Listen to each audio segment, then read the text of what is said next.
1971 August 23 സ്പെയിനിലെ ബെൽമസ് എന്ന ഗ്രാമത്തിലെ മരിയ ഗോമസിന്റെ വീട്. മരിയ തന്റെ അടുക്കളയിൽ ജോലി ചെയ്തുകൊണ്ടിരിക്കുമ്പോൾ തറയിൽ ഒരു പാട് ശ്രദ്ധിക്കുന്നു.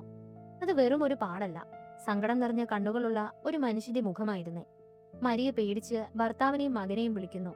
അവർ ആ തറ പൊളിച്ചു മാറ്റി പുതിയ സിമന്റ് ഇട്ടു.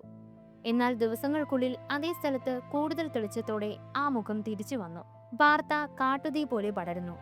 ആയിരക്കണക്കിന് ആളുകൾ ഈ വീട് കാണാനെത്തുന്നു. ഇതിനെ ലാ കാസ ഡേ ലാസ് കാരാസ്, അതായത് മുഖങ്ങളുടെ വീട് എന്ന് വിളിക്കാൻ തുടങ്ങി.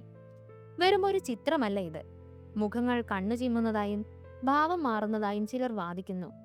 ഓരോ ദിവസവും പുതിയ മുഖങ്ങൾ, സ്ത്രീകളുടേതും പുരുഷന്മാരുടേതും തറയിൽ പ്രത്യക്ഷപ്പെടാൻ തുടങ്ങി. മേയറുടെ ഉത്തരവ് പ്രകാരം തറ തുറന്നു പരിശോധിക്കാൻ തീരുമാനിക്കുന്നു.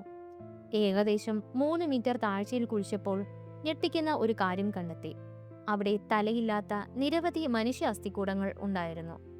ആ വീട് പണിതത് 17-ാം നൂറ്റാണ്ടിലെ ഒരു സെമിത്തേരിക്ക് മുകളിലായിരുന്നുവെന്ന് തിരിച്ചറിയുന്നു. അസ്ഥികൾ മാറ്റി പുതിയ തറയിട്ടിട്ടും മുഖങ്ങൾ വരുന്നത് നിർത്താൻ കഴിഞ്ഞില്ല. പ്രശസ്ത പാരാനോർമൽ വിദഗ്ധൻ ഹാൻസ് ബെൻഡർ 2 വർഷത്തോളം ഈ കേസ് പഠിച്ചു.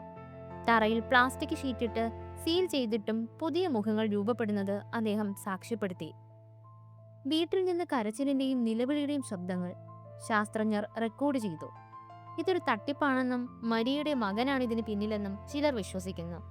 എന്നാൽ തറയിലെ സിമന്റിൽ ചായമോ കെമിക്കലുകളോ ഉപയോഗിച്ചതായി ലാബ് ടെസ്റ്റുകളിൽ തെളിഞ്ഞില്ല.